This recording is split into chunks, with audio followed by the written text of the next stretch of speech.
Hello, Avatar fans, and welcome to the next episode of the Avatar Online podcast. This is going to be episode 210 of our regular shows, and we're recording this on April 11th, 2020.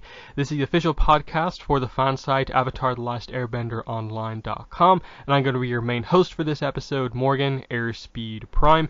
Joining me on the podcast is Greg2B from the site. What's up, everyone? Excellent. So, we've got a couple of pieces of news, and then our main topic for this episode is going to be our re-review, our kind of re-discussion looking back at the comics, and in this case, we're going to be going back over the Rift trilogy, so the third Avatar comic series. We've already done The Promise, we've already done the Search re-review, now we're on to the Rift. But we'll start off with the news, and the first piece of news just, I think, came out, I think it was yesterday actually, and that is that Penguin Random House has just randomly kind of put up a listing for The Legend of Korra, The Art of the Animated Series, Book 1 Air, 2nd edition. And so what this is the book that came out in 2013. It is the Book 1 Air art book for Korra. This has been out for a while now. They are reprinting it to coincide with the Avatar anniversary. So the description actually says, reprinted just in time for the anniversary of the series that stole our hearts, has hundreds of pieces of art, and it's the typical description after that. Beyond that, it looks to be exactly the same as the normal book. 144 pages, it says here, which is the same as the original edition. Same size. It's coming out October 6th, 2020. The only actual difference to it is that it is $5 more expensive. The retail price on the original book was $35. This is $40, so that's a bit not great, considering for the most part none of the other books have particularly gone up in price over the years, and that the library editions are all the same price still, but this one has gone up in price, even though it's the shortest of all of the Korra art books. It's like 40 pages shorter than book 2, 3, and 4's art books. I like that this continues the trend of this year Dark Horse, putting out a lot of the books again, the omnibus editions for the comics. Now they're going over these books again, making all of their stuff more readily available. So that's definitely a positive for me, just this kind of trend of reprinting all the books. But what are your thoughts on this? I don't know. I mean, I think it's cool that they're just putting a bit back out there and just having it for like the anniversary. I like the idea behind it in general.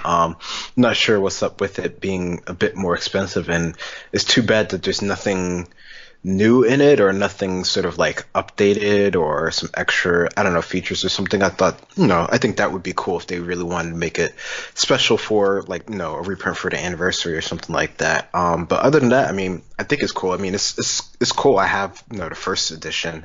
So it's definitely worth having if you don't already have it.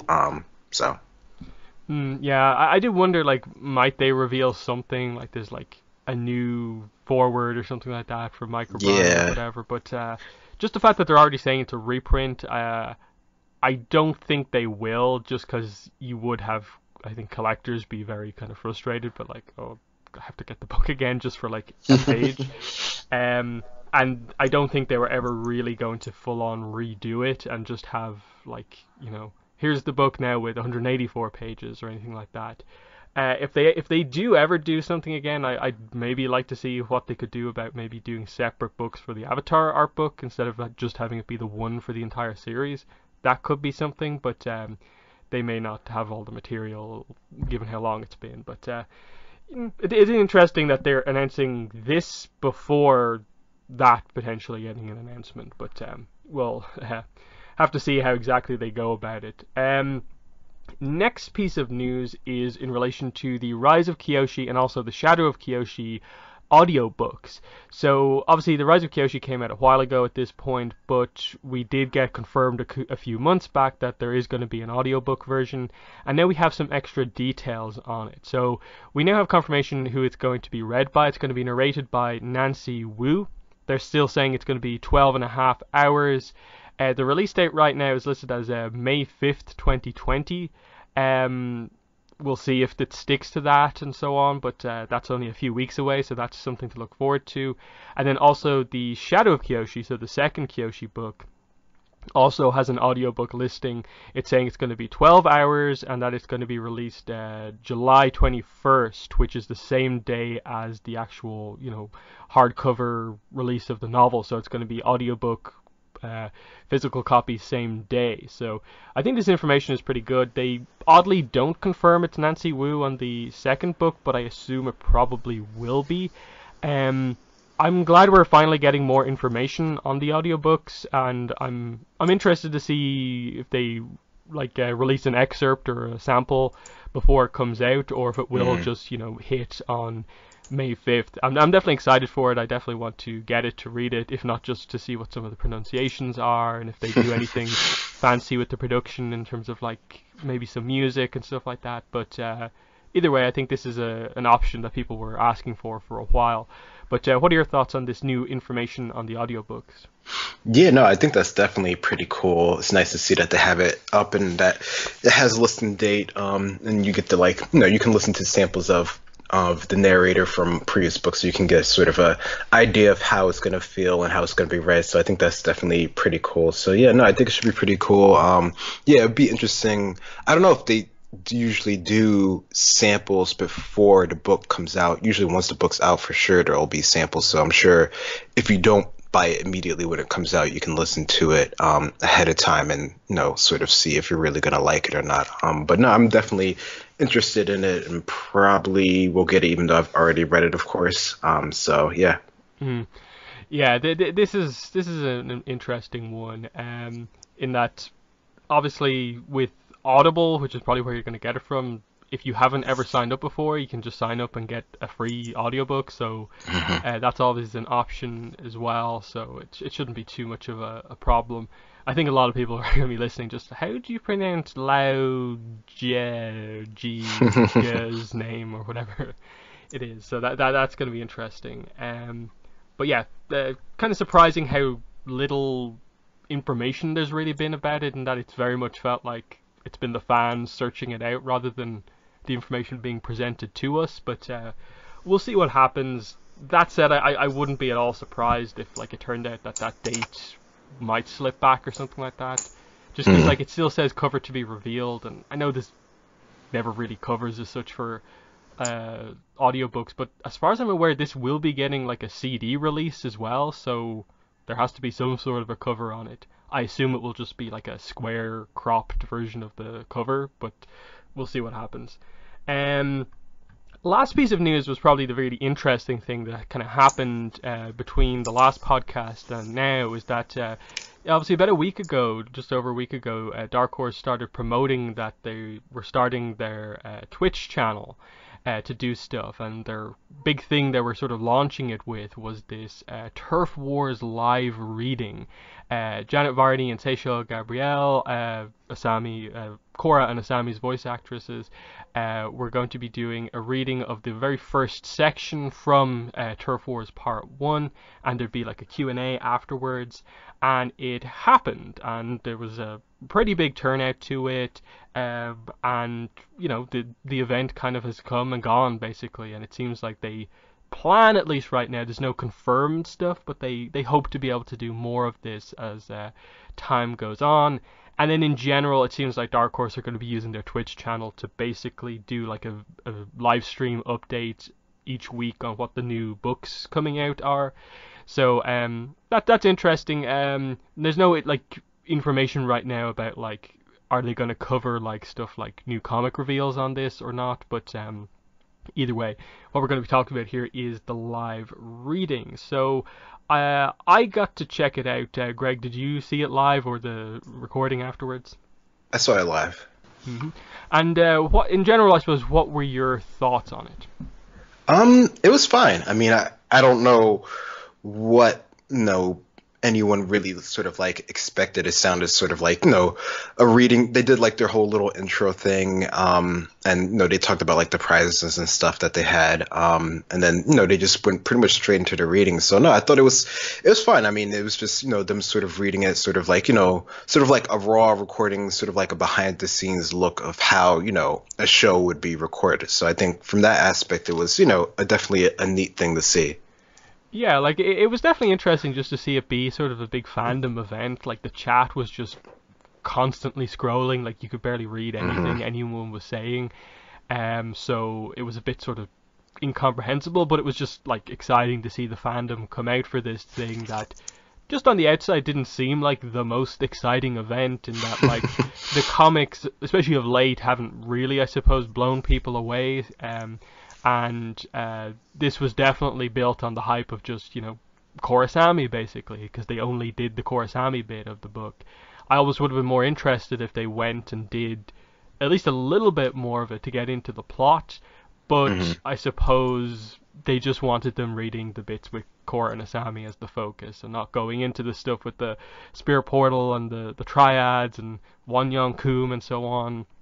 But I think coming out of it, the main thing I found interesting is like, okay, cool, like this was a fun little event, but like it was like an hour in total, but like the actual reading was only about like 11 minutes or something. The rest was just Q Yeah. and A, and pretty basic Q&A, and that like I didn't really feel like there were any particularly amazing answers. It was all the usual voice actor questions of like, how did you get the role? If Korra and Asami were in this situation, what would they do? And probably about the only interesting one was just, basically the question like, what are your thoughts on the comics? And it did feel like they had actually read Turf Wars in full, so like they were saying stuff like, I think Seychelles said she really likes Dargala from Turf Wars, and so Yeah. on. I think Janet Varney mentioned she had Irene Coe on her podcast at one point. But beyond that, like everything else, you pretty much have heard in interviews from other conventions and so on, because they're the voice actors, not the writers, so you can't really ask them any more sort of insightful questions necessarily. Um, I think the main thing I take away from this is just that I would love to see them do like a comic announcement in this format of like announce ahead of time there will be a news reveal here, and you can still have like the voice actors, like you set them up ahead of time that like it's going to be the Dark Horse moderator and Janet Varney announcing the new Korra comic, so like she has the news ahead of time and isn't just reacting to it. I think that would be really really cool, and I think would have much more of an impact than just like comic book resources article that someone finds and that's the new comic announcement.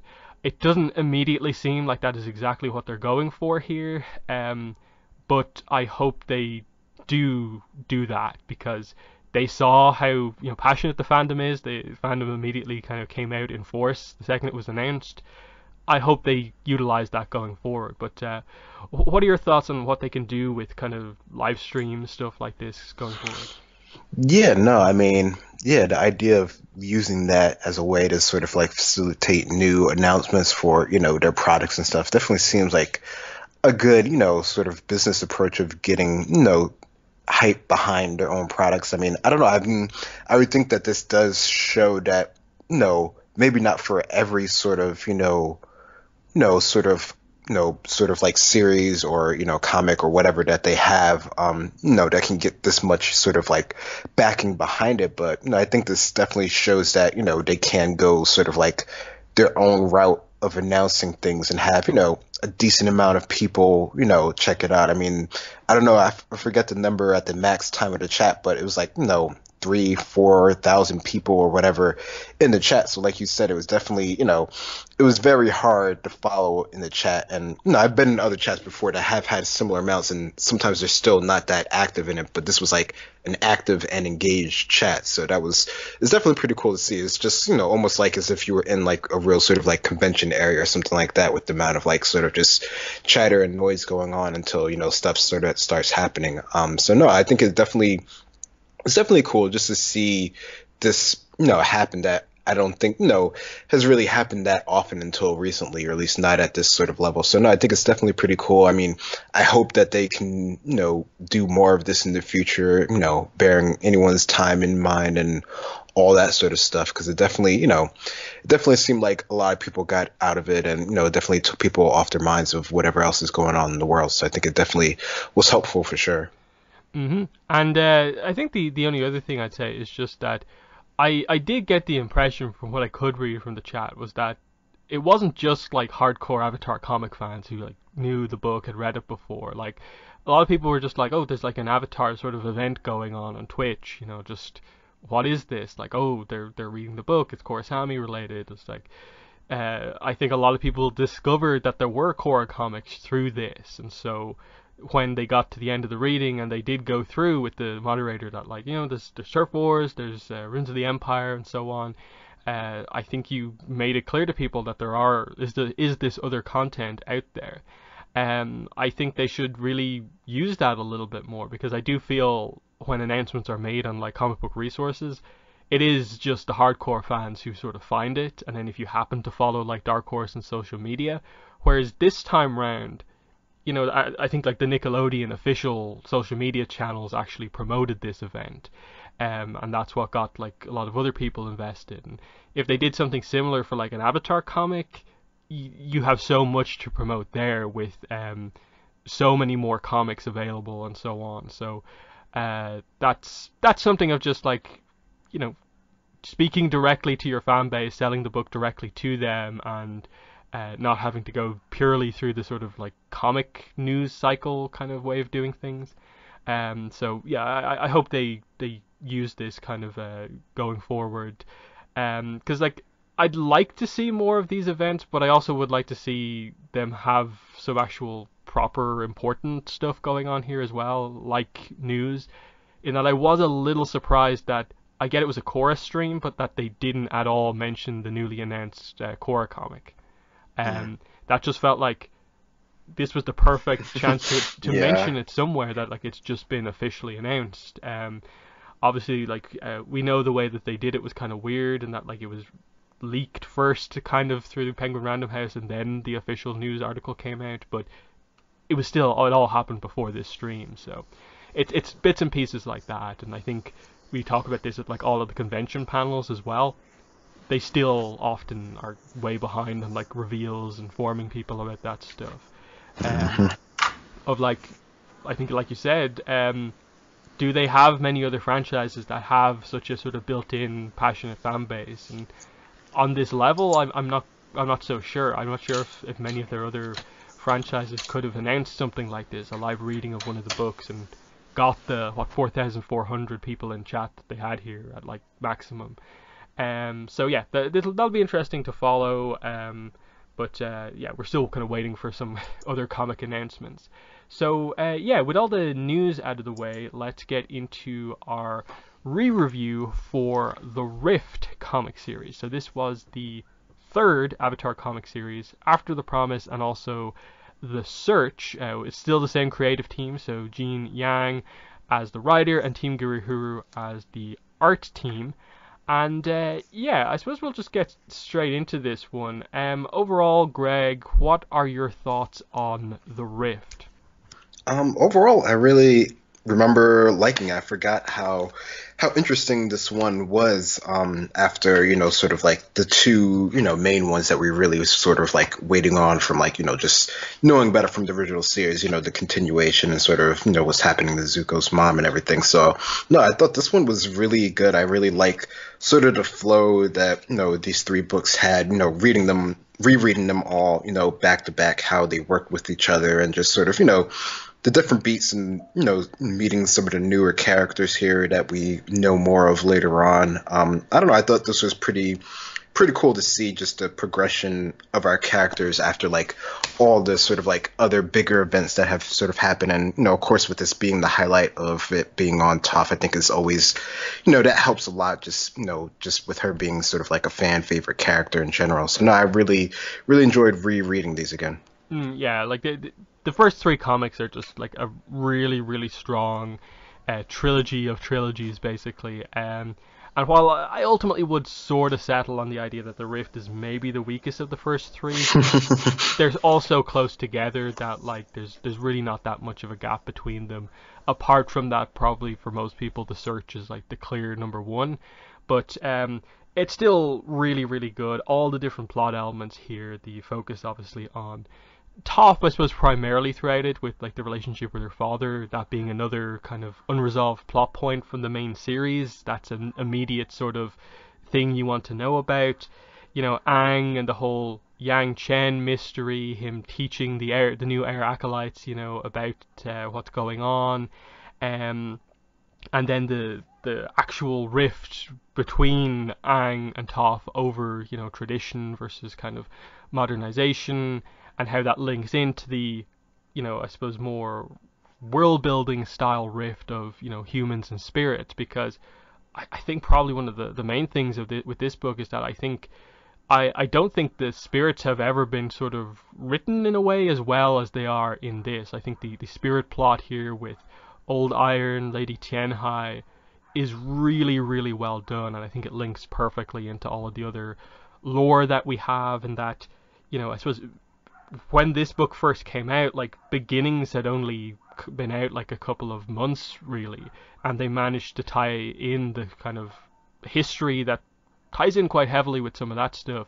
really, really well. So just all elements here. I think there's good character, world building, and it just hits all the key beats that you'd want. But Greg, why don't you start us off with our first talking point here, specifically about the book? Yeah, no, I think I'll continue with that train of thought, because I think the way that they did General Old Iron and Lady Tianhai, I thought was really, really good in this. And I specifically I think this book has very good elements of sort of the whole flashbacks and for a bunch of different characters. But I like the way specifically that they tell, their story of the spirits from the past and sort of how that is interwoven with sort of Avatar Yang Chen. I thought that was definitely one of the stronger elements of this comic, how they sort of displayed that and how they sort of, go back and forth with that to show, how it was in the past, how, they had the conflict even between their own spirits. I think that was just an interesting element in itself, just to show that, even among spirits, not everything's always perfect. Yeah, I think that this is probably, for me, the most standout part of the book, because just this spirit world dynamic is one of my favorite parts of the Avatar universe, and I just feel Gene Yang really had a knack for writing this stuff really well, considering how, like, especially in like where we are right now with Korra, it feels like they're very confused about how they want to write the spirits. This felt like the right way to do it, in that he wrote two spirits here, both with different perspectives. Old Iron represents the typical, looking down on the human style of spirit, and then Lady Tianhai is more of the reasonable spirit who will actually speak to and have time for the humans, and that contrast worked out perfectly. Whereas I think right now we're dealing quite a lot with most of the spirits we encounter that can talk being the "we're better than you humans, what are you doing?" like, always looking down. And that's why I think Tianhai stands out as being one of the more really interesting spirits, because, again, like you say, the way they tell this story across the entire book, it's like a mystery for the entirety of part one, and then when he finally gets to talk to Yang Chen in part two, he gets, like, part of the story through Yang Chen explaining what Old Iron told her, so it's Old Iron's perspective on this. And then by the end of the book, you realize that his perspective is a very negative one, so the story as it's told is a little vague in details of, like, it presents the humans in a very bad light, and then it completely contrasts with Tianhai at the end when she tells her version of the story, and it's very positive towards humans. And like, Aang over the course of the book has kind of develops a sort of negative view on things, that maybe this rift can't be healed, but then by the end he realizes there's actually hope in it. So I really liked it. A lot of the flashback sequences as well, the way they did the different art style as well,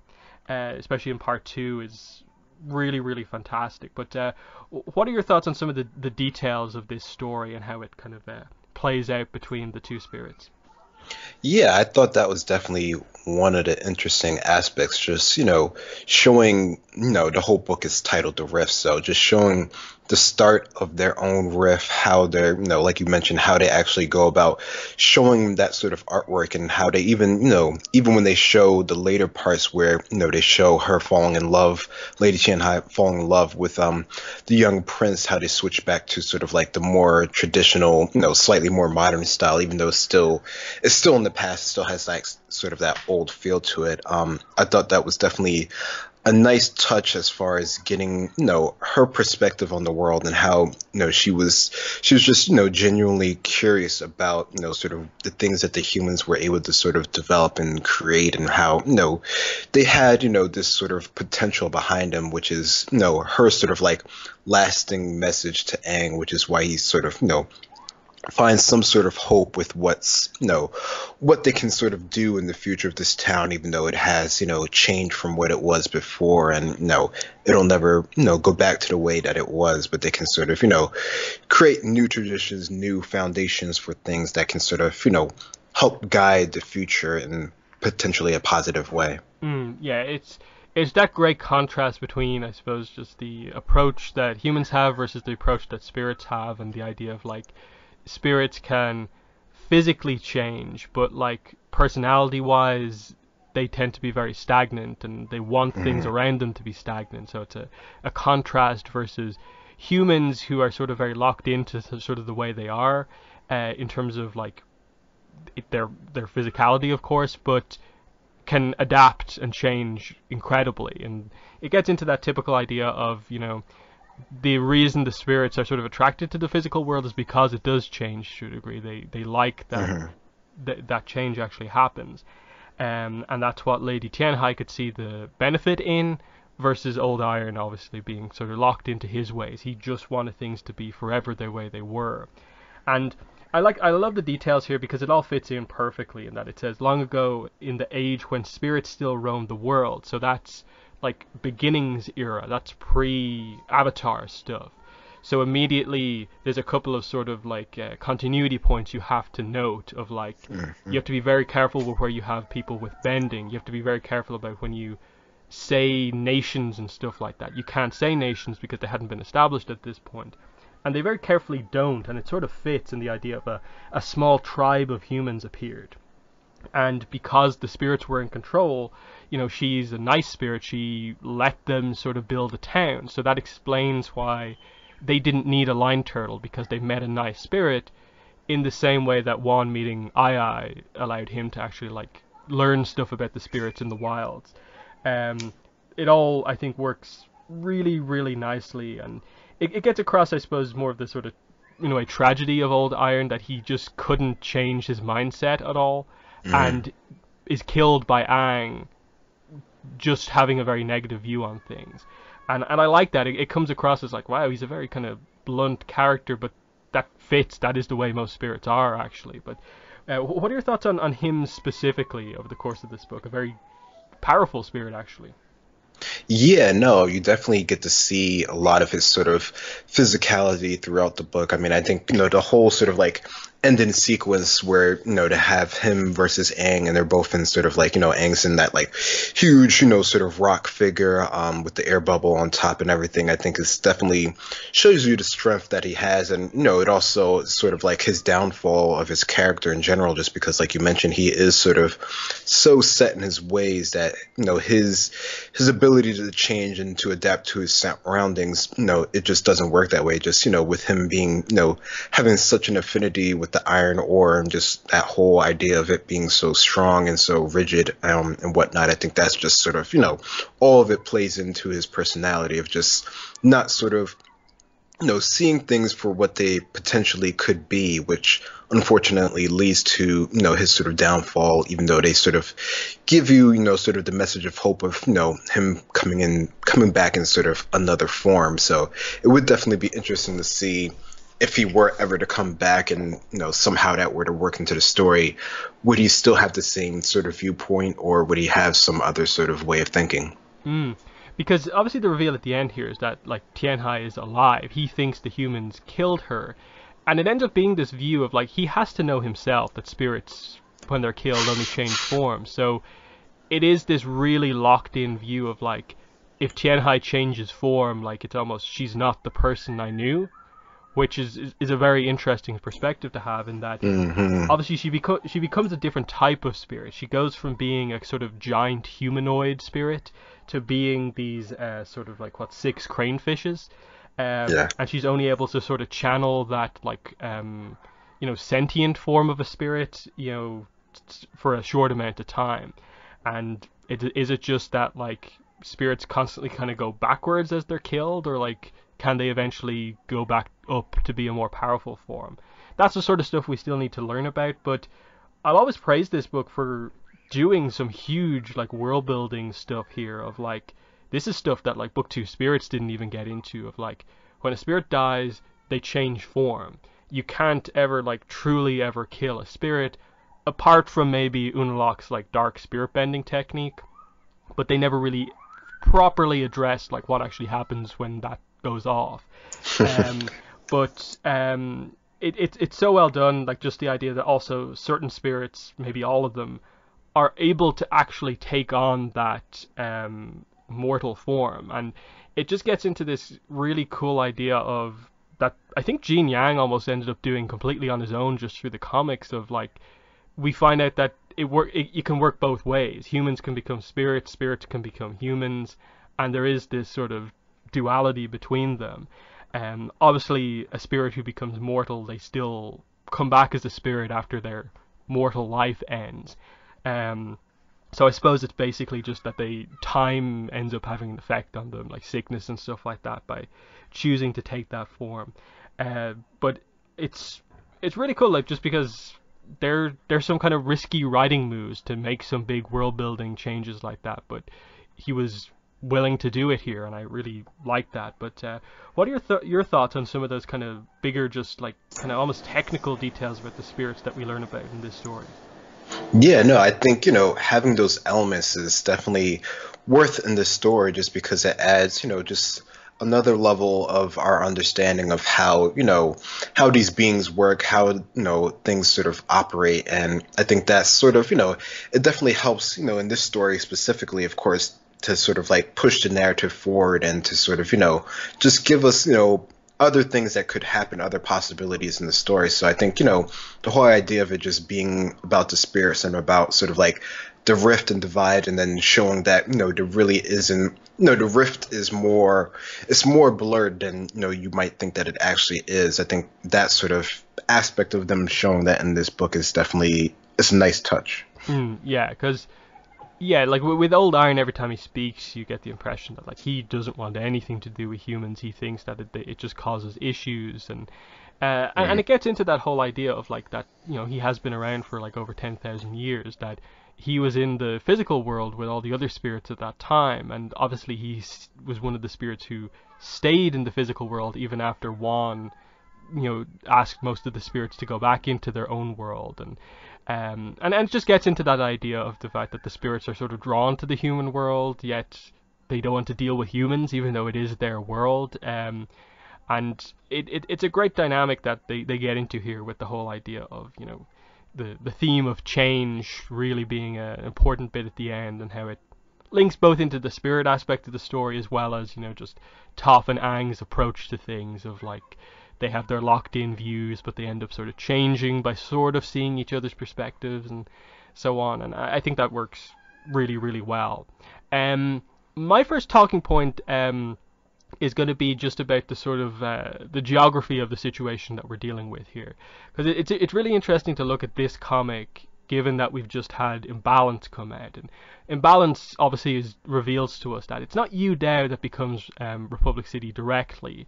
It's actually this place here, the Earth and Fire Refinery, which later becomes Cranefish Town. This is the center point at which United Republic City is based around.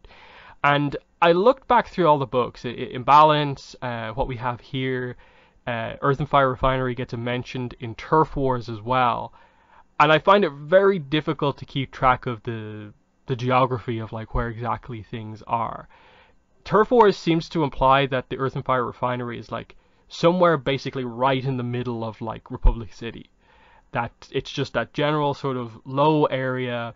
And then in this book we get explained that, okay, the Lady Tianhai statue is up on the cliff, and the area where the like ancient thriving city that she watched over was basically a cliffside civilization basically.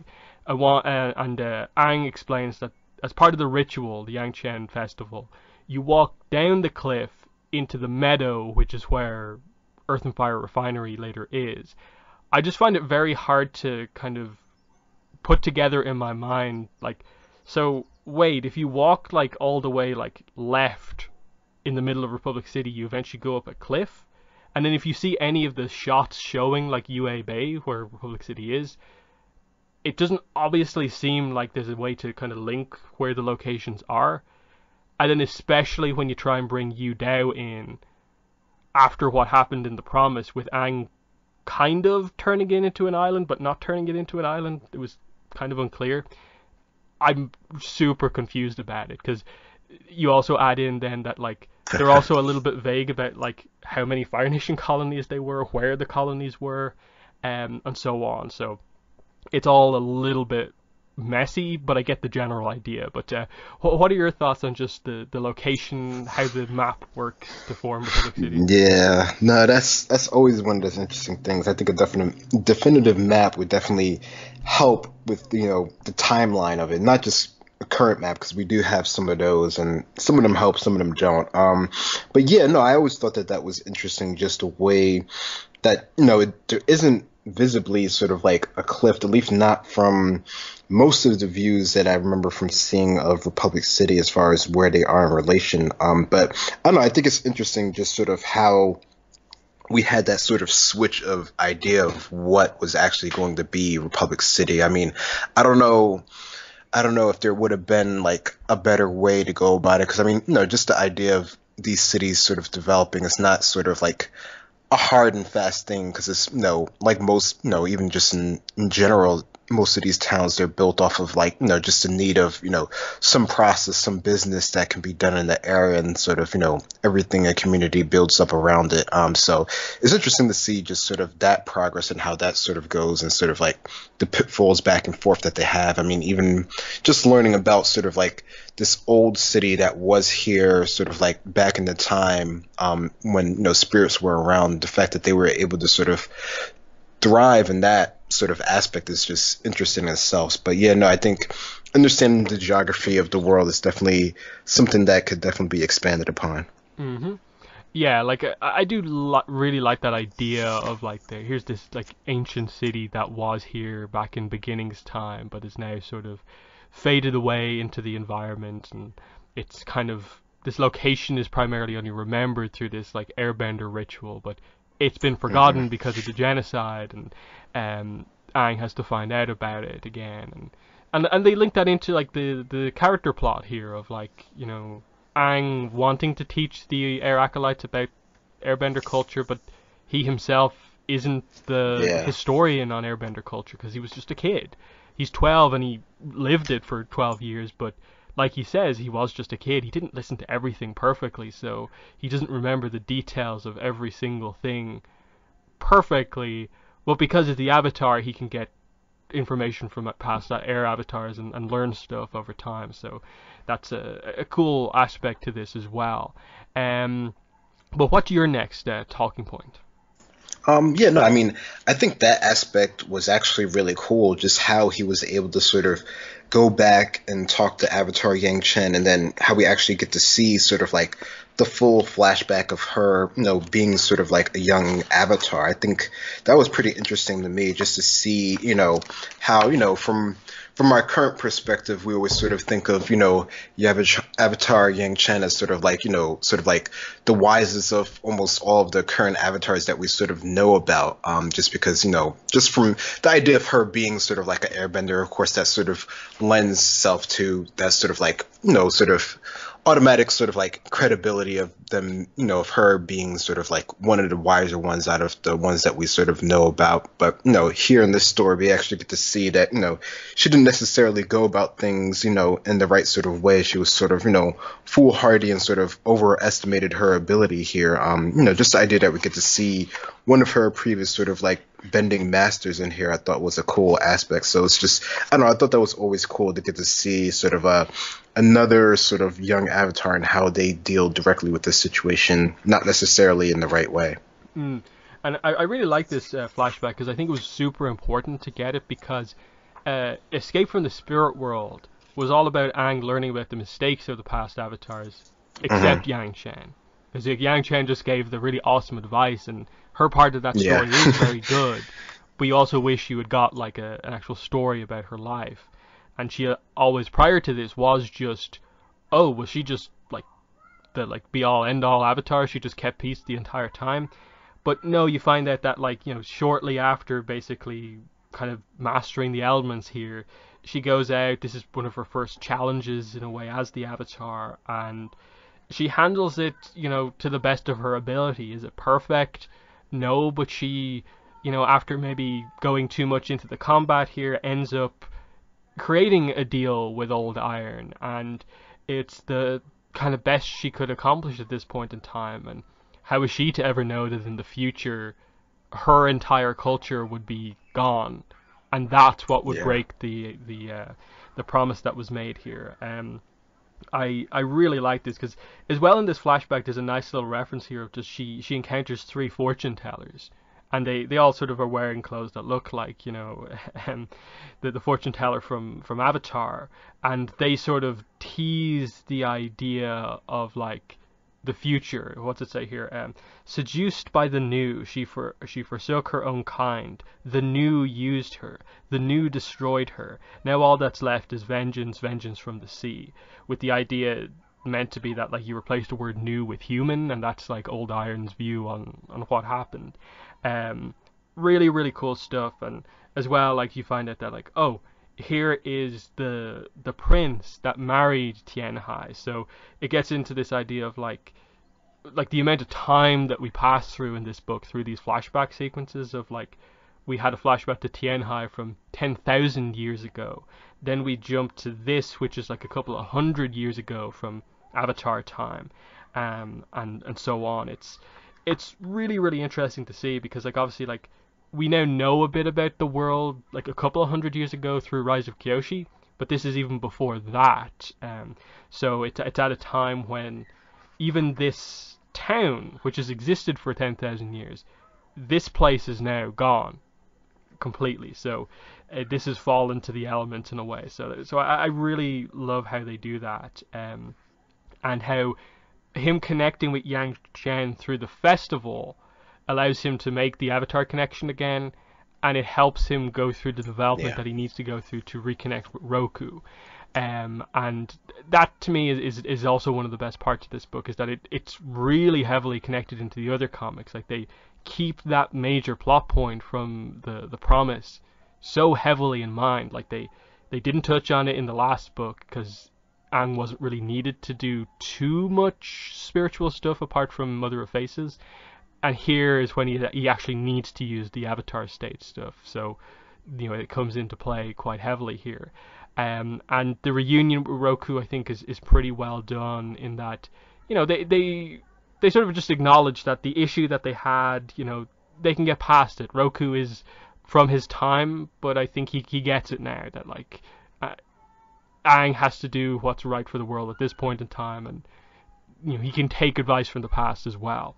But what were your thoughts on that plot point there? How they in this book also reunited Aang with Roku?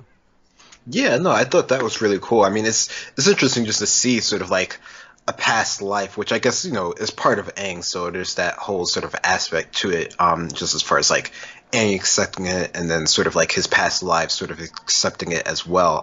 But yeah, just the idea of that sort of, you know, duo sort of getting back together, sort of coming to an understanding, I thought was definitely really nice, because I mean, that's sort of, you know, after it seemed like it almost was like so sort of like cut and dry when they sort of, you know, he sort of like destroyed the element from before.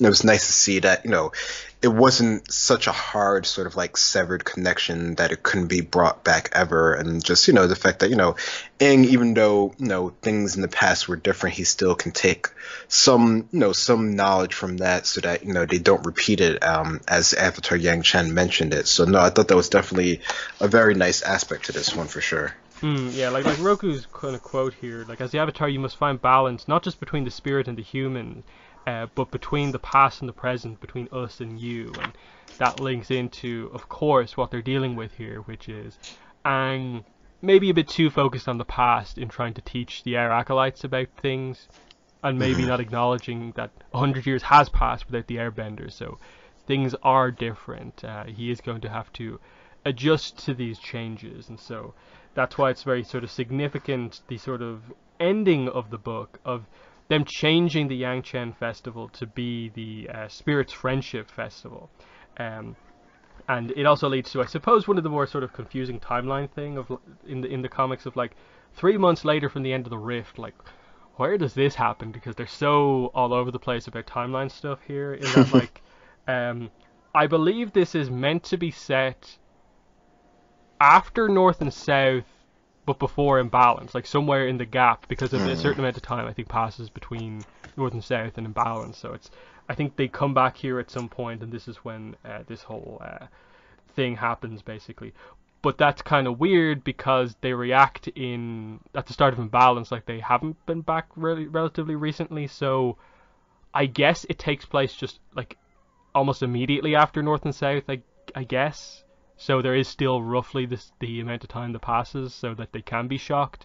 But it's a bit odd in that sense. I don't know, maybe it could be set even after where we are now, but it's just a kind of confusing one for sure. But did you have any thoughts on that, the Spirits Friendship Festival at the end?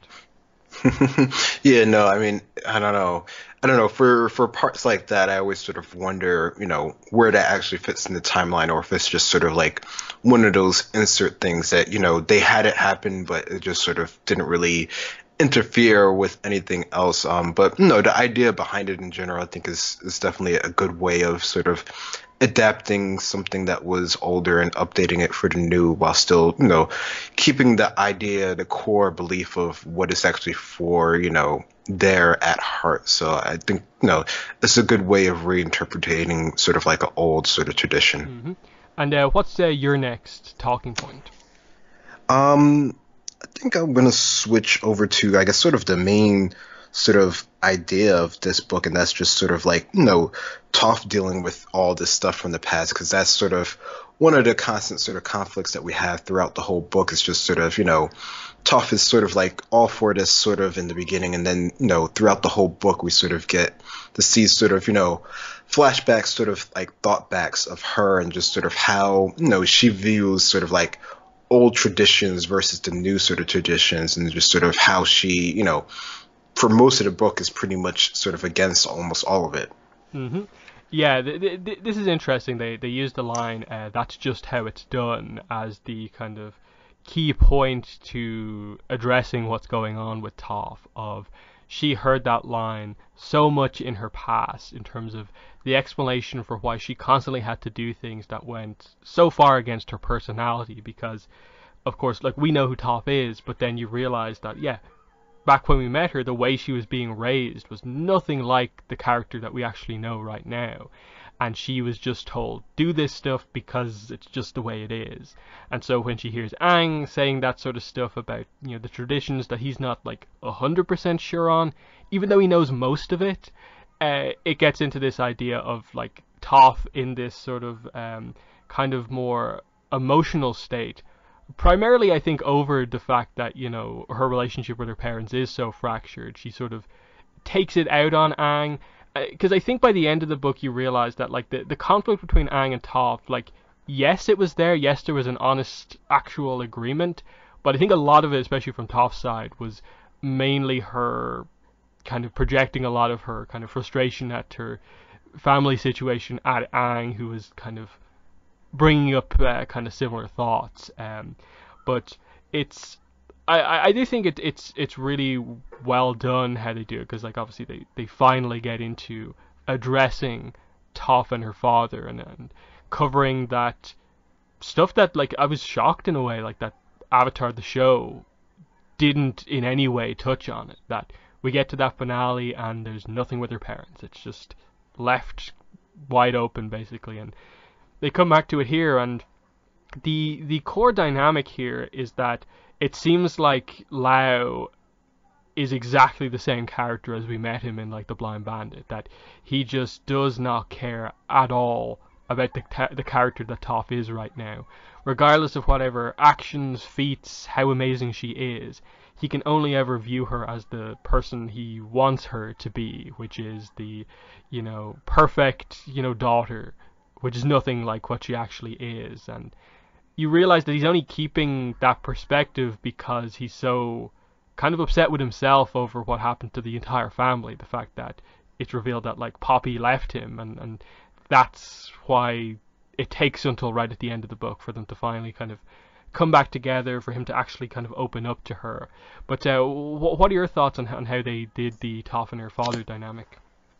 Yeah, no, I think that's definitely one of the parts that I think, was really sort of worth reading this whole sort of book for, because it was, like you mentioned, after the series sort of left kind of open, and I wonder if it's just sort of like a time thing, or it's just something that they thought, they'll sort of get back to, at some other later point. But no, I like the way that sort of, they're both sort of like upset with each other and with themselves with how they sort of like, treated each other sort of back and forth here. So it really does, it really takes, like extreme circumstances of, Toph basically saving all of their lives in order for him to really sort of like be able to sit down, forced to actually stay in one place and sort of think about, sort of the way that he sort of treated Toph, all of these sort of years. And it's definitely, it's I guess it's just really sort of like a hard sort of like character sort of mind shift for him to actually sort of come to terms with things. And, same thing with Toph on her side as well. She has to sort of like,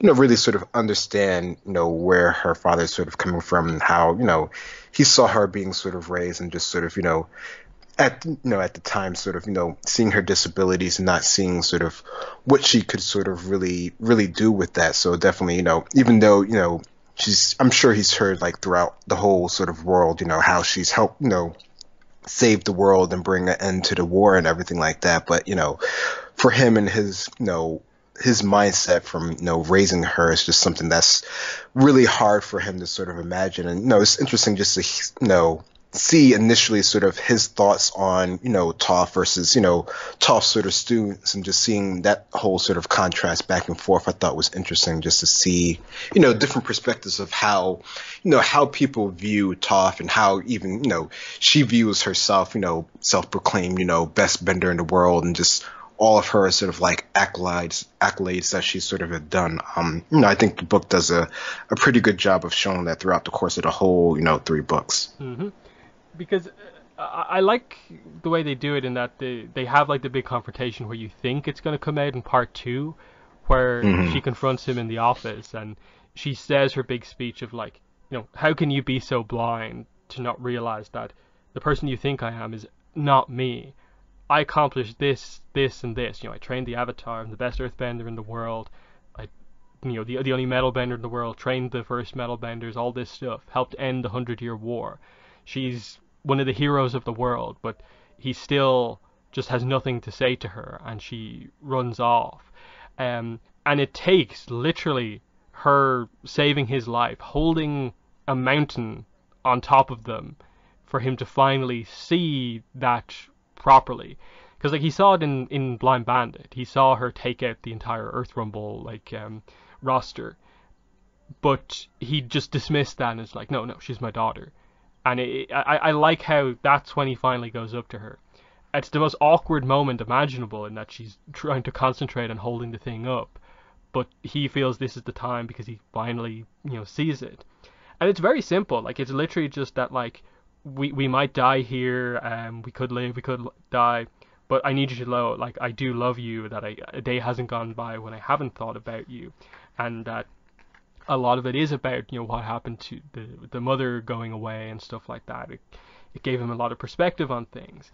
And even after that, the scenes that they have together, it's still very like, these are two very, very different people, that they're not just immediately back to being, perfect daughter, perfect father, because Lau is this noble, and Toph doesn't really like that approach, and Mm-hmm. that's the sort of character that he is. So their relationship is always going to be a little bit like, they're so different than each other. But it's, I think, little moments like him saying that, like, the Earth and Fire Refinery for me isn't just like a business, it's like a symbol. It's the first joint project between the nations. It can only exist in a world at peace, and like, it is this project that meant more to him than just a business. Like, it was significant for him to finally bring multiple nations together for this kind of project, and it means so much to him. And it's finally like, oh, she sees him doing something that is not just them being the Beifongs, like something she can kind of get behind. And that's why she helps out so much. That's why she really sort of puts herself on the line in this sort of final section in terms of going up against Aang to fight for the refinery and what she kind of believes in. Which I really like. I think that characterizes Lau so much from being just this like very hateable character to being like, he gets it in this era of peace. But what are your thoughts on how they characterize Lau over the course of this? Yeah, no, I think it's surprising that he was able to sort of get that sort of characterization, because from before, from especially from the show, there wasn't any of that really to go on. He just seemed like sort of like your typical standard sort of high-ranking noble. Everyone sort of like knows the Beifong name, even if they don't really know why they know their name. They just know that they're rich. So it's interesting to see that he does have some sort of like he has some sort of heart, some sort of purpose behind sort of what he's doing, and he's actually a counter to his his business partner, who is more who does seemingly have a heart at its core, but is definitely more business oriented, more money oriented, and sort of is willing to sort of put people in harm's way in order to make sort of profits. So the fact that he does have this sort of like aspect for him, it gives him some redeeming quality that doesn't make him immediately sort of like your number 2 villain in the series.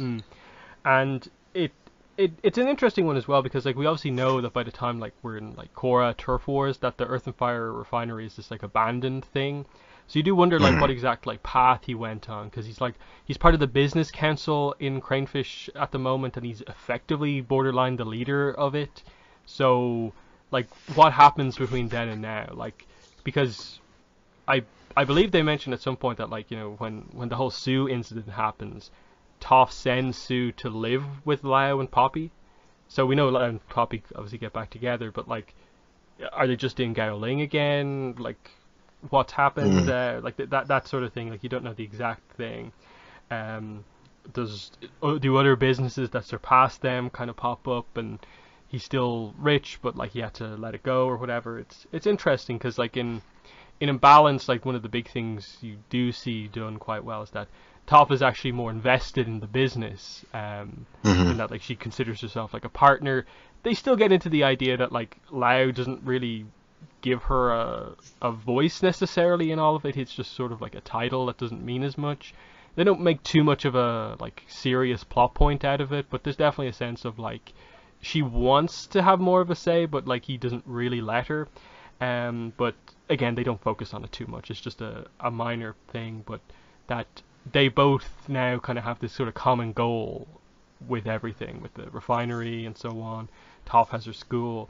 There's a sense for like a kind of plot going forward, and they still leave open like, when does Poppy come back? How is that resolved? And that there also needs to be, I suppose, a dynamic there as well, because while Lau was always the focus, you got the impression that like it didn't really seem like Poppy was presenting the opposite view on Toph either. So what do you think they could do in the future with the mother? Yeah, no, I think that definitely would be really, really good to sort of get some sort of character on her, because you would think that usually one parent or the other usually has like sort of the other side opinion here, but with her at least for a time just sort of basically sort of like disappearing, and then we know they get back together somehow. It would be interesting just to see that perspective shift on Poppy, since I don't know, I mean they really did sort of not give much to her character at all, so there's not too much to really go on. But I think the fact that Toph has, both of her parents around versus most of our other characters don't, I think is something that would be definitely really good to explore. I suppose while we're in or around this area, I do want to bring up, I suppose, Satoru as a character. He's obviously introduced here. We see him again in Imbalance and so on. They present straight away a little bit of a kind of romantic thing between him and Toph, and obviously the father of Suyin is still up for debate. Like, we actually just do not know basically anything up to now, so it could be him, could be the Duke. Everyone basically thinks it's Sokka, even though it's like not really confirmed in any way at all. But I think he's a pretty interesting character. Like they leave it until part three to sort of give the kind of full backstory. But like he mentions here, both my parents used to work for Ozai's government. After you guys defeated the Fire Lord, they joined this underground pro Ozai society. So, like teasing that idea of like without going into it in depth, but like New Ozai society. Um, I don't even think they directly make the reference backwards in either Rebound or Smoke and Shadow to actually connect it back to Satoru, but I like that there's the subtle setup of at least the organization being linked into other people. So I ran away, and he mentions that like he was months on the streets of Ba Sing Se's lower ring begging for food when his uncle found him, gave him a job, and uh, only now does he realize that he only seems to care about money. And I suppose this initial good act of him taking Satoru off the streets is counteracted by the fact that he is all kind of just all about the money. So it's an interesting thing. They ultimately kind of redeem Loban in the end, kind of, in that like he's kind of happy at the festival at the end. So he sort of learns the error of his ways, and it's not too much of a major plot point to the point where like he feels like a villain coming out of this, but like just that he was a little bit greedy in the business in the end. That he caused actually most of the incident stuff in this book by angering Old Iron by digging up his armor effectively. But I do like Satoru as a character. Like he's a bit of a contrast to Toph. I like that you do get to see, as Katara says, the rare softer side of Toph, and just seeing her in a bit of a awkward romantic situation. But it is kind of weird they haven't committed to it at all. But what are your thoughts on Satoru as a character?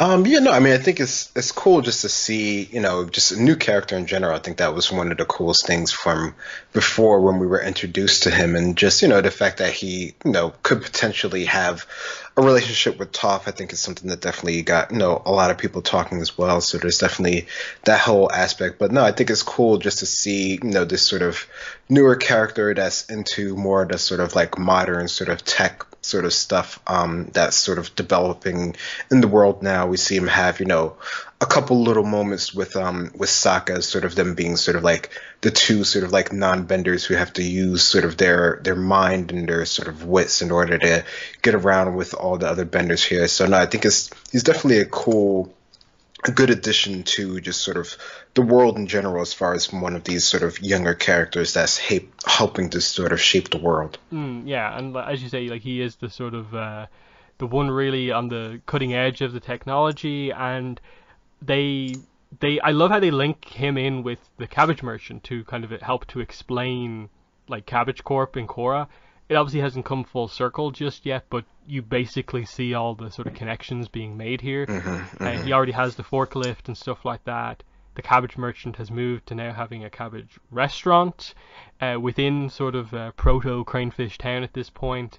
And then as all the incidents are happening, he spots the forklift and becomes interested in machinery.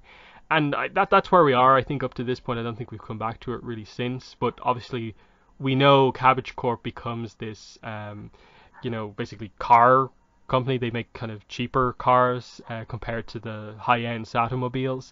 And I think they're not just a car company. I think they do make other stuff, but I again, we don't know much specifically about it. But it is interesting that it's seemingly... I suppose like where did they go from here? Did Cabbage Merchant like steal Satoru's ideas or what? Because a lot of people have pointed out that like Satoru kind of looks a lot like Hiroshi. So is that where that line comes from? If that's the case, then there'd be like, here's the two main companies in Korra kind of explained. But what were your thoughts on the use of the Cabbage Merchant here? I thought that was definitely a really cool part. I mean, just the fact that they sort of brought him in the beginning as sort of like, the restaurant sort of owner who was just sort of immediately taken aback by having sort of Aang in his shop and just sort of worrying about his cabbages, to sort of fleshing him out and sort of developing him to have sort of this interest in tech. And we don't really get too much more on it, throughout the comics so far. But you see in Korra's time how he did sort of like develop some sort of corporation, or his descendants, developed this sort of corporation. So I don't know. I think that's for such a sort of like side character that was pretty much just in it for sort of like gags, that the fact that he could that the Avatar world can sort of develop him into something more than just that, even though they still kept him with the sort of my Cabbage Corp, just sort of that idea of him in general. But I think it's still really, really cool that they were able to sort of figure out a way to sort of weave him in throughout the whole sort of storyline here. Yeah, I like how we finally have them like properly interact. That like Aang honestly has never noticed that they've encountered this guy multiple times before, but the Cabbage Merchant completely remembers every incident. So I think that's just a great use of the joke, that kind of takes it to that next level, and it's kind of like, okay, now we can do the more serious thing with the Cabbage Merchant. Like we're kind of potentially done with it being like overly referential, and we'll see where we go from here. It would be pretty interesting if like the Cabbage Merchant gets advice from Satoru and then like ends up sort of putting the Earth and Fire refinery out of business or something like that. That would be a weird kind of business plot point if they went on that road. But I suppose we'll switch over to one of the more smaller plot points of the book before we maybe forget about it, and that is that we do get to meet some other Southern Water Tribe characters in Nutha and Niak, who are from Katara and Sokka's tribe, of course. And they're interesting from a few perspectives. One, it's the idea of like, oh cool, like Water Tribe people who've come to the Earth Kingdom to work, and you wonder like, okay, why is that the case? And then they get into it when they finally have the kind of conversation of like, not everybody gets to buddy up with the Avatar and leave home. I'm sure you're not aware since you haven't been back, but the Southern Water Tribe hasn't been doing all that well since the war ended. We're lucky to have found work here. And that's why at least one of them here, one of the sisters, is very annoyed at Sokka and Katara that they've left and now have this sort of, in a way, fancy life, but they are sort of ignorant to what's gone on back at the tribe since then. And it sets up, obviously, we need to go back to the Southern Water Tribe at some point, which is a setup for the 5th comic series, North and South.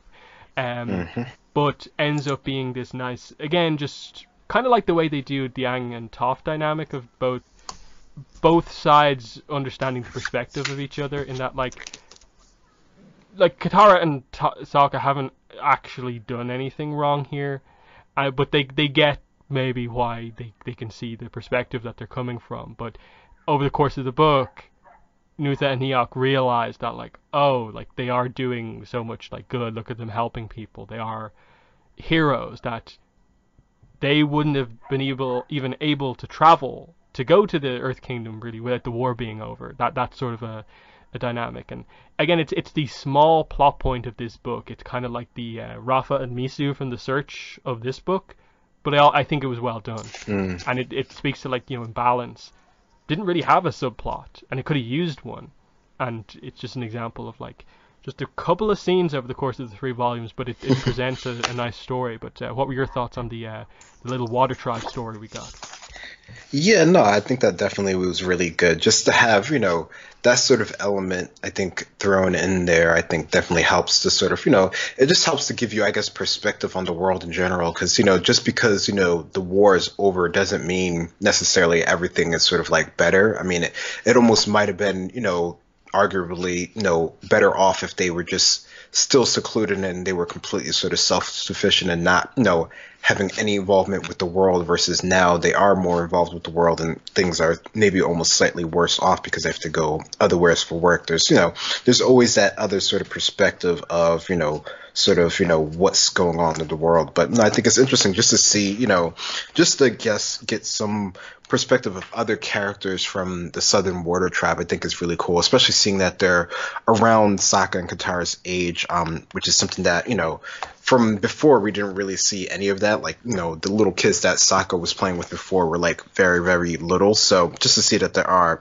other people closer to their age that they do actually know, I think it's just, it's a very nice sort of aspect to see, and just the fact that it does lead into them eventually going back to the Southern Border tribe and seeing how things actually are, I think is definitely, it's a nice through line for the story to actually have. Yeah, and they sort of resolved that kind of like plot thread in North and South by Paku's two students who are waterbenders from the South, and they revealed that there was like another section to the tribe. Like they're small, they're very small villages, but they were sort of separated across the area. So that was interesting, and it made sense. Like that, of course, the tribe isn't that small. They have to have enough men to have some sort of an army. So of course, there's a bit more housing and stuff like that. But what is your next talking point? Yeah, I think I'm gonna go with some other sort of side characters, and that would be the air acolytes and sort of Toph's, metal bending students. I thought that was an interesting way how they have both of these two sort of, side groups of our main sort of characters that they're sort of, teaching them, now that they've sort of like mastered their sort of like elements and stuff and have developed things that now they have people that they're teaching, even though, of course they're still quite young themselves, but just to see this sort of aspect of Toph and Aang trying to teach, other people, other students what they have learned and sort of their skills and then pass, some of their own sort of wisdom and just sort of, I don't know, seeing the sort of comparing how sort of like Toph students look up to sort of like her versus, how the air acolytes are looking up to sort of Aang, and just sort of that sort of dynamic that we have going back and forth throughout the whole book pretty much. I really like it. Like I really noticed once again, like reading it here, like the kind of like, they both have like, 3 students basically with them. There's a sort of duality to that, and they really note it when like they reintroduce Toph students, that like they specifically note the air acolytes like watching Toph students, perform their actions, and there was a kind of an element of like, were they trying to get across that like Yi Li is like attracted to the Dark One or something like that, or was it literally just that she was watching him? Little things like that were kind of fun to be there. But like over the course of the book, like you primarily get the air acolytes here, and I like the kind of blend. Like he basically has one girl from each of the different fan clubs we were introduced to in the Promise, because one has the actual tattoo, which is now covered up, and then one didn't, of course. The different chapters of the fan club, and then Jingbo's completely new here. We didn't see him before, so like that was kind of an interesting one. And again, like they're not the most developed characters, but it's nice to see just sort of people passionate about learning about airbender culture, and they're very much taking it to heart. And it's one of those things where like I really want to see more of them, because Toph students really stood out in this volume by like this second appearance being much stronger than I think their first appearance. They were a little bit maybe overly comical in the first one. Here, there was the benefit of them having, basically become sort of, intermediate going on to sort of advanced metal benders. They're getting very skilled at this point. And they felt like just better characters at this point. Whereas, like, I think it'll be interesting to see the Air Acolytes when there's a little bit more to do. And that's why I really want there to be a more sort of Future of the Airbender style arc, in that Aang finding like the other animals, the other sky bison, the other lemurs. That would be a great little mission for him to go on with the Air Acolytes, for them to be part of like the return of aspects of air nomad culture, to see them, learn how to, look after like baby sky bison of their own, to make, friendships with them and so on. That would be cool, because right now it is just like Aang is teaching them, and kind of that's the whole dynamic.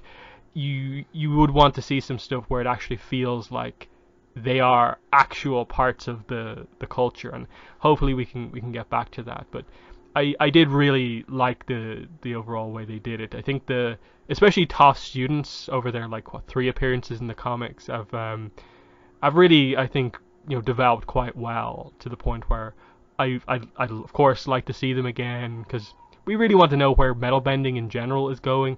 We see that now those 3 are training others in metal bending, so it's obviously, we're really starting to see the spread of metal bending. It's not just one person anymore, it's much more at this point. But what were your thoughts on the different groups of students? Yeah, no, I think for sure top students definitely stood out for sure. Just the fact that it seemed like, just with them, I guess, sort of progressing and metal bending, there's, that has, propelled them to generally be, a lot more, I guess, sort of confident in themselves in general. I mean, they still have like their core sort of character of sort of like, talking in poetry and sort of being worrisome about everything and sort of, being hyper about everything that's sort of going on. So, their core of their characters are still there, but you can tell just by the fact that, Toph mentions like specific sort of like, I guess, techniques that she's taught them or whatever, for specific metal bending moves, just shows their progress and their sort of like advancement in general. So to actually get to see them sort of like do things in this book, and it's not like super huge or anything like that, but just the fact that they're pretty involved. They're in one of the bigger sort of like battle scenes, trying to help basically take on the Avatar. I think it's definitely really cool. And yeah, the air acolytes. Yeah, I think they're definitely at this stage they definitely have to develop them a lot more. I mean, we know eventually with Airbender Island and everything how they eventually sort of turn out, but right now still I guess pretty early in their sort of like development as far as actually sort of understanding air nomad culture and sort of developing it on its own. So no, I think it definitely be worth it to have them including in more Airbender stories for sure. I suppose on the minor character side of things, as sort of villains, we get the Rough Rhinos with a couple of additional members introduced here, which is an interesting one in that I always just have a little bit of a reaction to them being included here, kind of in such comedy villain roles, when these are like Jet's mortal enemies. Like, he died before he got to confront these people over what happened to his parents, to basically cause what happened to him. That always is just a factor every time I see Colonel Monkey and the others on screen. So that was just one of those elements of like, I get they are ultimately minor villains, but there was kind of serious aspects with them of like they fought with Iroh, and there's a dynamic there.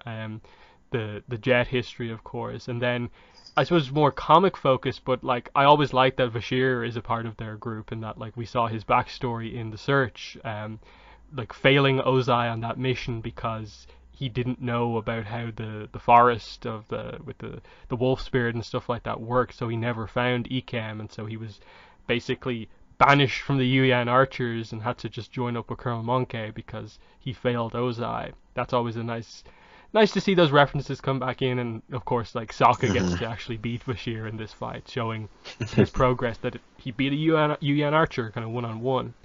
And just here are villains that Sokka can kind of beat and be fairly kind of dominant over, in that like Lu is the explosives guy, he really just like has fun messing with him, which is quite good, and then nearly gets blown up, which is pretty good as well.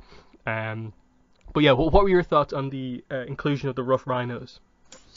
Yeah, no, I mean, I think, I don't know, it's funny, yeah, you can sort of almost sort of forget that they do actually have sort of like a serious sort of backstory and plot line throughout like sort of the whole like, the whole sort of like, 100-year war in general, just sort of them being with sort of the Fire Nation, and, now they're sort of like on their own as more sort of like the mercenary for hire type characters.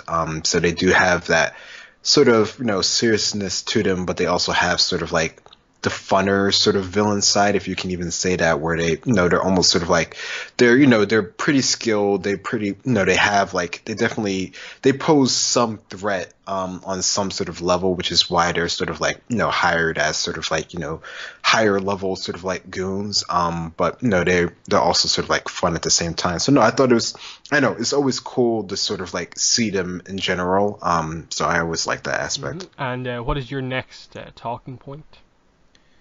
Let's see, what do I have here? I guess it's interesting, just sort of, I guess, sort of the relationship that we see here with, Aang and sort of Katara. I mean, we sort of had, we've sort of seen things back and forth with them, sort of with including sort of the air acolytes. So I don't know, I thought it was interesting to see how the relationship has developed a bit more here, how there's more sort of confident sort of like talks as far as what's going on in this sort of situation. It definitely seems like for a lot more part of this book that Aang is a lot more open to sort of like listening to sort of Katara and sort of taking her advice. So I definitely I like those sort of aspects that they have throughout the book, throughout the series. Yeah, like in general, like the comics write, I think, Katara and Aang's relationship very well.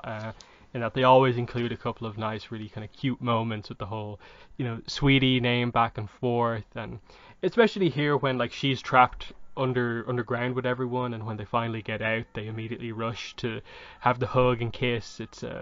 And then Sokka's kind of like, okay, that was a well earned oogies. Like he's fine with this one. Like I like those sort of running gags, along with the sort of return of the whole slide gag as well with Sokka. Is actually quite well done.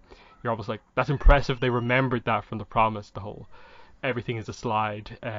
This time a water slide. Yeah, like it's really well done. Like Katara isn't the most in focus in this book. She gets a couple of nice action scenes to sort of like assist the non-benders in their sort of like action sequences. Just highlighting that she is a real kind of powerhouse when she's involved in the scenes, and it's just nice to see her sort of be kind of supportive of Aang throughout this whole thing, and just kind of making little notes here and there of just like noticing Toph's crush on Satoru and so on. But yeah, it's a nice kind of use of her without like being the absolute focus. Like she's not quite as in focus here as she was in The Promise, and then obviously she gets her real big chance to shine in North and South. So again, like pretty well used over the course of this, and Sokka gets his chance with the kind of machinery stuff, like him sort of joyriding the forklift is a nice scene as he sort of breaks it and stuff like that. My next scene is more of a link into the imbalance. It was so interesting going back and reading this section when Satoru brings them through the Earth and Fire refinery, and we see the Bender line, and I just noted to myself like, oh look, here's the villains from Imbalance right here. These guys are all going to be like thugs in a couple of books times, and it just kind of again speaks to like I really don't feel that book kind of handled this topic that well, considering they're just like workers here and there's no sense of anything, and then these are out fighting in the streets like a bit later on. It was just kind of a bit bluntly done, and it was so weird to go back to it here when it was first introduced. Like you can see the connection, obviously the setup is here, and then he mentions that it takes years to train a bender, but we can train someone to work on the machines in like a day, and again it didn't really have much of a resolution in Imbalance for what the solution to it is. It just happened.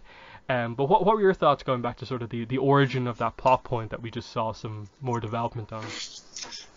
Yeah, no, I mean, just the fact that they sort of mentioned that this is the sort of non-bender sort of line of our facility that he sort of has developed here, and how I'm sure at this time he didn't think that that would ever sort of like possibly fully replace sort of the benders here, but no, it's definitely an interesting sort of contrast that you see here just between the two different sides of the factory, and how how some of the characters are all sort of for it, how some of the characters aren't so all sort of for it. I mean, you get sort of the mention of from Katara about like sort of like the elegance that bending has versus just the hard sort of machinery here, and of course we have Toph and Sokka sort of all for sort of the more machinery side of things. So no, it's definitely interesting to see sort of how that's there, and how I mean, it definitely doesn't seem like these workers would be really the sort of disgruntled type, but when your livelihood is sort of cut off, things I guess sort of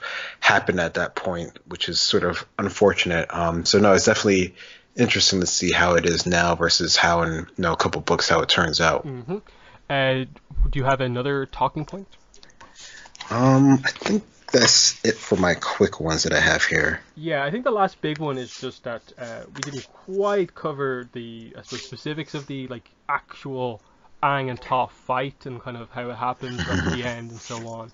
So obviously this is at the point in the book where the decision is made that, okay, to stop Old Iron from attacking, we have to make it so that the promise hasn't been broken, that basically we need to put the armor back in the ground and, from Aang's perspective, destroy the factory so the land is back to the way it used to be. So he goes into the Avatar state, he's about to take it all out, and this is where we have Toph and her students all block Aang's attack, and we get this kind of big battle of like kind of 4-on-1, but it's mainly Aang versus Toph. The fight isn't really I suppose a proper fight. It's more of like they have like two quick exchanges, and like they both temporarily get the advantage over each other. They're not really fully kind of going at each other. It's more to present a discussion of Toph is defending the factory now that she knows like her father's intent behind it. She further agrees that this should exist for the future. And obviously, like, Aang's point at this time is still very valid, I think, in that Toph actually doesn't have any solution for like a better way to deal with Old Iron beyond just pure fighting him. And I like that what ends up happening here is that like Toph ends up basically forcing Aang into a situation where he has to fight Old Iron, and because of what happens, obviously, they rip off the kind of metal armor to give Aang a chance to, deal an actual blow to him. But to save Toph from being crushed by Old Iron, Aang is like forced to kill Old Iron, and I thought that was just a really, strong, powerful scene of like Aang is forced to kill a being here, and that goes so like against like what he would want to do, but he did it to protect Toph, and she sees the kind of importance of that and like thanks him for that, and you can tell that she knows that this is a huge thing. And Aang is still upset about this right up until he finds out that the spirits just changed form, the whole thing from Tianhai at the end. But again, it's another like example of like I think Jin Yang willing to do some big things with the characters that you maybe wouldn't expect them to do, but this I thought really worked quite well in that it puts Aang in that situation where he feels down about the relationship between humans and spirits. He feels down about himself, the air nomad philosophy, everything, because of this incident to basically protect Toph. What were your thoughts on how they did that kind of final sequence with like Toph, Old Iron, and Aang?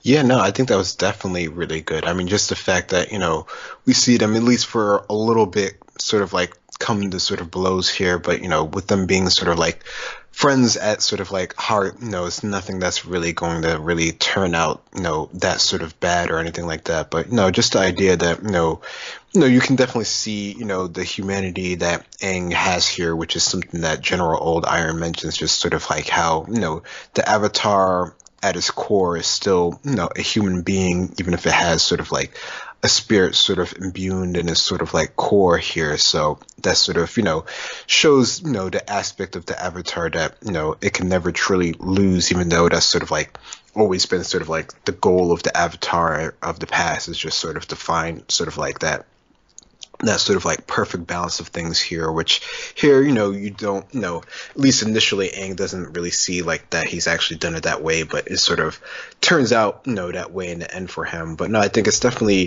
really cool to see sort of like Toph and Aang have, sort of more, of a deeper sort of, not necessarily a conversation per se, but just sort of a understanding, which is something that you generally don't see, especially on sort of like Toph's side of things. She's definitely more blunt about things, but I think, this book, series in general does a good job of, showing the more sort of emotional sort of like feeling side of Toph that you generally don't get to see. Yeah, and the final blow kind of panel is really well done, because like that I suppose is effectively the move the Avatar state was trying to kill Ozai with, and like we actually get to see it sort of hit at this point, like showing that like it went straight through a spirit, like it would have like obliterated Ozai. So that was just a very strong scene, just like how much Aang is willing to put on the line for his friends. It was and it's something you can only do when you have a character who has such sort of set views on things, and like him killing something like that is a huge moment, and it takes such a big reveal like Lady Tianhai's to kind of reverse how he feels. And he's still obviously, even in like I think in Balance, like he still kind of talks about how like he's not sure exactly about the way everything's going and so on. But yeah, like that's I think like most of like the major kind of plot points from this book, and it's just an example that like the amount that this book covers, like there's so many different plot threads, both major, small, like new comic characters introduced, stuff that relates back to the series, world building, and it really it contrasts like so heavily with Imbalance, which has so little coming out of it, and we need to get back to kind of the way things were with these earlier comics, I think for sure, which is why I think there's been such a like muted response to like the new Avatar comic that was announced, and that yeah we want to read it, but can we get some really really important comics like these ones? Because there's a lot of plot threads you want to come back to. You want to see the Air Acolytes come back in. You want to see how metal bending progresses to get us to the metal bender police force with Toph students and so on. You want to see the next steps of Republic City, which we do in Imbalance, but like the further details of how it all kind of becomes connected and so on. And yeah, the spirit plot here works to be like, okay, like we explore quite heavily in Korra, but here's Aang dealing very heavily with the spirits. That's something that wasn't too much of a focus in the show, really, really being explored like quite heavily here. And then obviously the next comic as well actually explores spirits pretty well also. So I really, really like the Rift like a lot. Like these first three comics are definitely my favorite three Avatar comics. Obviously I think the Search is the best, then the Promise, then the Rift, but these three are definitely I think still kind of a level above the others. Smoke and Shadow is kind of there and thereabouts, sort of the same with North and South, but I don't think either of those two quite are in the tier as these first early ones. But what are your, I suppose, final thoughts on the Rift? I think it's a great series. I think it does a really, really good job of sort of characterizing Toph as well as, just Aang in general, as well as giving us just a lot more about the world in general and spirits. I think this book definitely, as it being one of the first ones, I think it definitely does a good job of sort of connecting most of all the sort of story bits that we've come to expect over the previous two series up until this point, and putting them in sort of a way that really sort of moves the story forward. I think it definitely, almost all the characters have at least a little bit to sort of grow upon, and we sort of learn about some other new characters as well. So I think it's definitely one of my favorites. I always sort of forget how good this one really is. Mm-hmm. And yeah, we will be doing the next comic at some point. It probably won't be the next episode of the podcast, but probably maybe the one after that, just because you don't want to kind of blow through them all super quickly. But yeah, Smoke and Shadow, of course, is the fourth Avatar comic, which is up next. And that'll be an exciting one to discuss because obviously we're still waiting for like the most clear-cut like thing to be returned to with Azula. So it's going to be fun to go back to that one. But yeah, that's this episode of the podcast, episode 210. It's been myself and Greg on this one. So yeah, that has been the episode. Thanks for listening, and bye. Bye-bye.